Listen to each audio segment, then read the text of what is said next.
আর যে breaking a নজর রাখতেই হচ্ছে ট্যাব জালিয়াতিতে প্রায় 1200 bank account freeze. Tab জালিয়াতিতে lakh lakh টাকা ফ্রিজ করেছে পুলিশ। আদালতের মাধ্যমে পড়ুয়াদের টাকা ফেরত শুরু হয়েছে এবং রাজ্যে এখনো পর্যন্ত আমরা দেখেছি একের পর এক গ্রেপ্তার ট্যাব দুর্নীতিতে।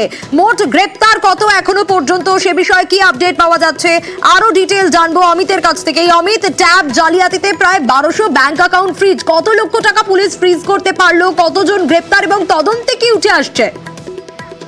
এখনো পর্যন্ত 21 জনকে গ্রেপ্তার করা হয়েছে, যাদের মধ্যে অধিকাংশ বাসিন্দা বলে রাজ্য পুলিশের তরফে দাবি করা হয়েছে। এছাড়া 1190টি ব্যাংক অ্যাকাউন্ট তারা ফ্রিজ করেছেন। যে সমস্ত ব্যাংক অ্যাকাউন্টের ট্যাব দুর্নীতি তাকে গিয়ে পৌঁছেছে, এরকম 1190টি ব্যাংক অ্যাকাউন্ট তারা চিহ্নিত করেন এবং সেগুলো ইতিমধ্যে ফ্রিজ করা হয়েছে পুলিশের তরফে।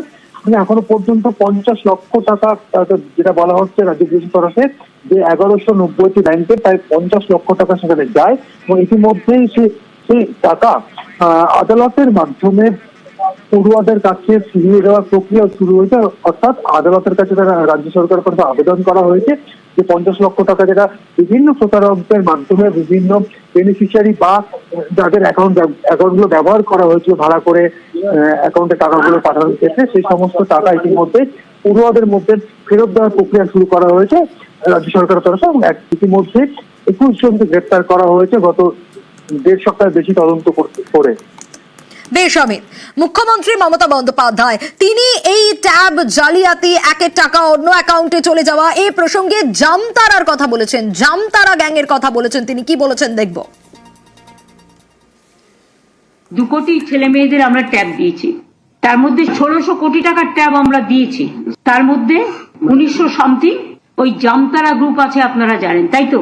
চক্রটা ঝাড়খণ্ড, বিহার এসব জায়গাকে কেন্দ্র করে বিভিন্ন পলিটিক্যাল পার্টির সেল্টারে থেকে তারা আসছে।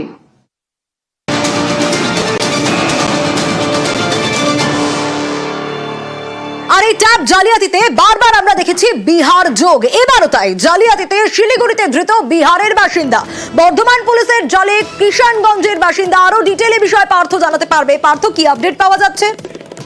দেখো, গত 31শে অক্টোবর বর্ধমান সাইবার ক্রাইম থানায় যে অভিযোগ দায়ের হয়েছিল তারই প্রেক্ষিতে কিন্তু এই বিহারের কিষানগঞ্জের বাসিন্দা রবীন্দ্র প্রসাদ সিং তাকে খুঁজছিল এবং তাকে অবশেষে ট্র্যাক করতে পেরেছে বর্ধমান সাইবার থানার পুলিশ। এবং শিলিগুড়ির দেবীডাঙ্গায়, জম্মু কাশ্মীর দেবীডাঙ্গায়, সেখানে আত্মীয়র বাড়িতে সে গা টাকা দিয়েছিল এবং সেই তদন্তে নেমেই কিন্তু গতকাল রাতে বর্ধমান সাইবার ক্রাইম থানার তদন্তকারী পুলিশ কর্তারা তারা শিলিগুড়িতে এসে পৌঁছায়। প্রধাননগর থানার পুলিশকে সঙ্গে নিয়ে এই ট্যাব কাণ্ডে অন্যতম অভিযুক্ত বিহারের কিষানগঞ্জের বাসিন্দা তাকে কিন্তু গ্রেপ্তার করে এবং আজ থেকে শিলিগুড়ি আদালতে তোলা হয় এবং তাকে ট্রানজিট রিমান্ডে কিন্তু বর্ধমানে নিয়ে যাওয়া হচ্ছে। অর্থাৎ প্রথম থেকে যে আমরা খবর দেখে আসছিলাম যে এই ট্যাব দুর্নীতি কিন্তু বিহারের যোগ রয়েছে এবং আজ এই গ্রেপ্তার বিহারের কিষানগঞ্জের বাসিন্দার এবং শিলিগুড়ির দেবীডাঙ্গা থেকে গ্রেপ্তার, তা কিন্তু আরো সামনে আসবে এবং তার দুটোকে জেরা করে এই চক্রের সঙ্গে বিহারের আরো কেউ জড়িত কিনা সেটাই বের করতে চায়।